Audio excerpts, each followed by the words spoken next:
Mexico দেশের একটি রাজ্যের নাম টেলেস্কালা। এর আগের ভিডিওতে দেখিয়েছি আমরা এই টেলেস্কালা রাজ্যের একটি ছোট শহর সান মিগুয়েল দেল মেলেগ্রোতে গিয়েছিলাম। সেখানে একটি স্থানে মিরাকল ওয়াটারের ঘটনাটি ঘটেছিল সেন্ট মাইকেল দ্য আর্কাঞ্জেলের মাধ্যমে।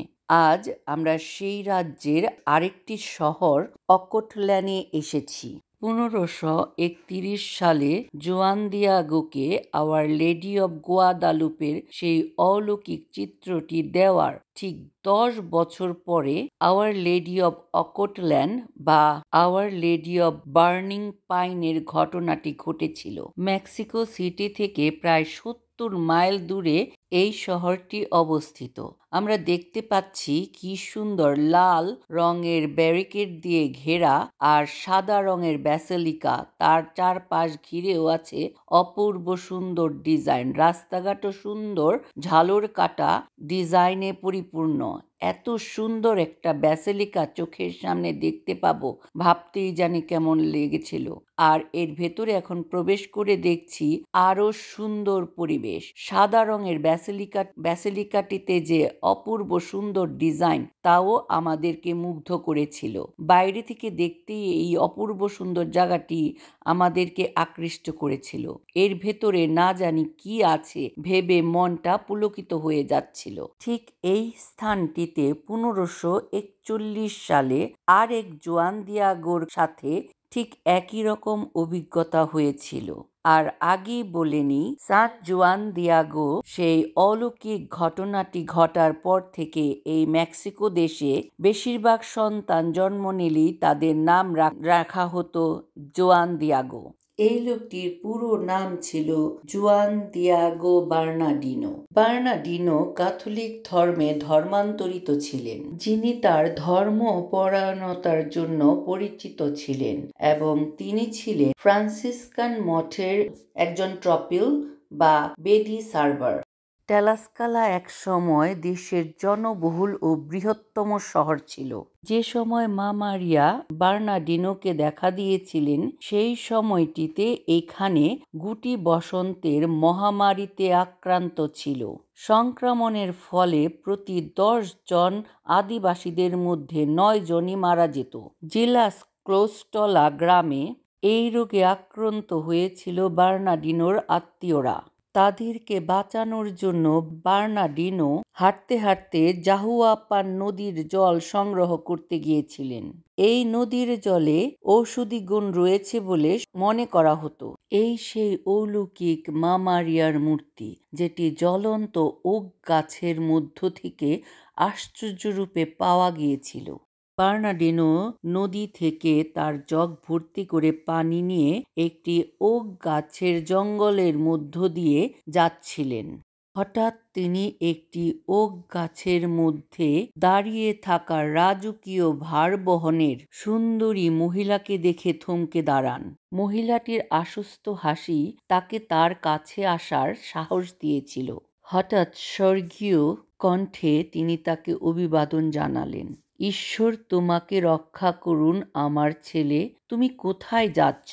মহিলাটির সৌন্দর্যে পরাস্ত এবং গাছের মধ্যে তাকে দেখে বিস্মিত বার্নাডিনো উত্তর দেবার আগে কিছুটা ইতস্তত করলেন। তারপর বললেন, আমার মৃত্যু পথযাত্রী আত্মীয়দের বাঁচানোর জন্য নদী থেকে পানি নিয়ে যাচ্ছিলাম। শুনেছিলাম এই নদীর পানিতে নিরাময় ক্ষমতা আছে। মা মারিয়া তাকে বললেন, আমার সাথে আসো, আমি তোমাকে রোগ নিরাময়ের জল দেব। এটি কেবল তোমার পরিবারকে নয়, যারা এটি পান করবে তারাই নিরাময় হবে। অসুস্থ তাদেরকে নিরাময় করার জন্য আমার হৃদয় সর্বদা প্রস্তুত, কারণ আমি তাদের দুর্ভাগ্য দেখে সহ্য করতে পারছি না। এই অলৌকিক জল নিয়ে তার আত্মীয়দের সুস্থ করবে এই প্রত্যাশা নিয়েই বার্নাডিনো মহিলাটিকে অনুসরণ করলেন। মহিলাটি ঘন ওক গাছের জঙ্গলের ভেতরে তাকে নিয়ে গেলেন এবং একটি তাজা জলের ঝর্ণার দিকে তাকে ইঙ্গিত দিলেন। তার নরম প্রায় বাদ্যযন্ত্রের কণ্ঠে বার্নাডিনোকে বললেন, এই পানির যতটা ইচ্ছা তুমি নিতে পারো।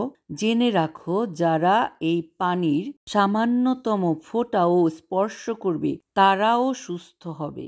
এবং শুধু যে সুস্থ হবে তাও নয়, তারা নিখুঁত স্বাস্থ্য ফিরে পাবে। বার্নার্ডিনো তার জগের নদীর পানিগুলো সব ফেলে দিয়ে এই স্বচ্ছ ঝর্ণার জলে জগটি ভরে নিল এবং কৃতজ্ঞতাবশত আবার সেই মা মারিয়ার কাছে গেলেন। তখন মা মারিয়া তাকে সান লরেন্সো মঠের ফ্রান্সিসকান মিশনারিদের জন্য একটি বার্তা দিলেন, যেন তিনি এই বার্তাটি তাদের কাছে পৌঁছে দেন। এই গির্জার প্রতিটি জায়গায় ফ্রেস্কো দ্বারা সেই সমস্ত ইতিহাস বর্ণনা করা হয়েছে। মা মারিয়া বলেছিলেন, আমার ধার্মিকদের বলুন যে ঠিক এই জায়গায় তারা আমার মূর্তি খুঁজে পাবে। এটি কেবল আমার পূর্ণতাই প্রকাশ করবে না, কিন্তু এর মাধ্যমে আমি উদারভাবে অনুগ্রহ ও করুণা করব। যখন তারা এই মূর্তিটি খুঁজে পাবে, তারা যেন এই মূর্তিটি নিয়ে সান লরেঞ্জো চ্যাপেলে স্থাপন করে। কথা শেষে মা মারিয়া গাছের মধ্যে অদৃশ্য হয়ে গেলেন, আর বার্নার্ডিনো দ্রুত গ্রামে ফিরে গেলেন ও সেই পানি দিয়ে অসুস্থদের সেবা করলেন। তার এই অলৌকিক পানি পান করে সকলেই সুস্থ হয়ে উঠল, আর বার্নার্ডিনো সকলকে অলৌকিকতার কথাগুলো জানালেন যে কেমন করে সে এই অলৌকিক পানি পেয়েছে। সকলেই তখন সেই স্থানটিকে দেখতে চাইলেন। পরের দিন বার্নার্ডিনো মঠে ফিরে আসেন। মঠের সকল বন্ধুদের কাছে মা মারিয়া তাকে কি প্রতিশ্রুতি দিয়েছিলেন বা কি বলতে বলেছিলেন সেই সকল ঘটনার কথাই খুলে বলেন।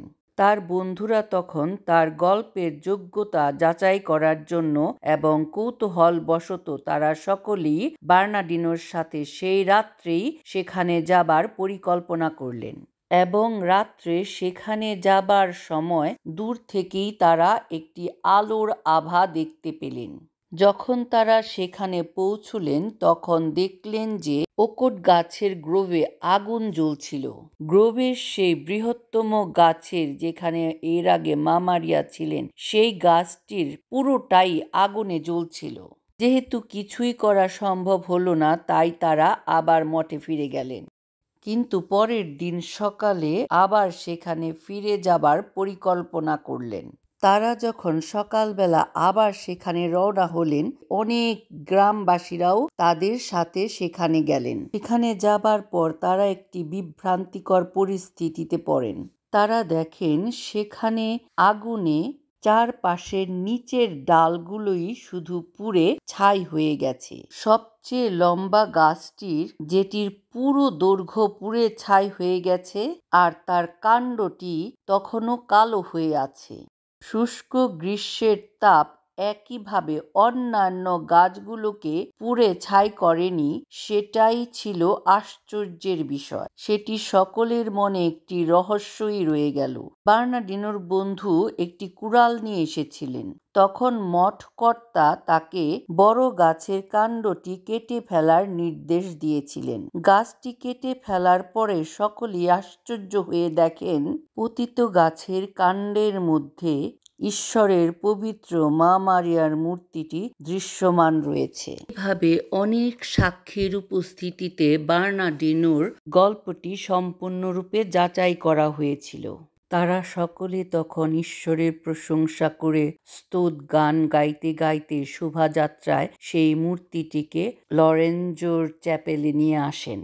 সেখানে রাখা বর্তমান মূর্তিটিকে সরিয়ে ফেলে এই আশ্চর্য অলৌকিক মূর্তিটি স্থাপন করা হয়েছিল। এর জন্য একজন ভারতীয় সাক্রেস্তান এতে অসন্তুষ্ট প্রকাশ করেছিলেন।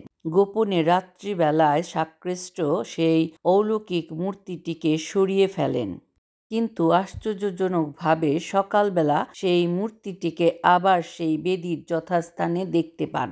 এতে তিনি আরও রাগান্বিত হন এবং দৃঢ় সংকল্প করেন যে তাকে তিনি সরিয়েই ছাড়বেন। একগুঁয়ে সাক্রেস্তান দুষ্টুমি বন্ধ করতে আরও দৃঢ় প্রতিজ্ঞ হন। তৃতীয় রাত্রে তিনি এই মা মারিয়ার মূর্তিটির পোশাকসহ একটি ক্যাবিনেটে লুকিয়ে রাখেন। তারপর ক্যাবিনেটটি বন্ধ করে উপর একটি সরাব দিয়ে ক্যাবিনেটটি ঢেকে দেন। এবং তার উপরই তিনি ঘুমানোর সিদ্ধান্ত নেন। আর দুষ্টুদের ধরার জন্য তিনি সেখানেই শুয়ে পড়েন। কিন্তু দুঃখজনকভাবে তার পরের দিন সকালবেলা সেই বাক্সটি খালি দেখতে পান আর মূর্তিটিকে তার বেদিতে সসম্মানে আগের জায়গাটিতেই দেখতে পান। এই ঘটনার পরে সাক্রেস্টান বুঝতে পারেন যে আসলেই এই মা মারিয়ার মূর্তিটি অলৌকিক মূর্তি। আমরা তীর্থযাত্রীরা এই অলৌকিক বসন্ত আর এই চ্যাপেল দেখতে পেয়েছিলাম। নিজেকে অনেক ধন্য মনে করি এই সৌভাগ্যটি দেখার জন্য।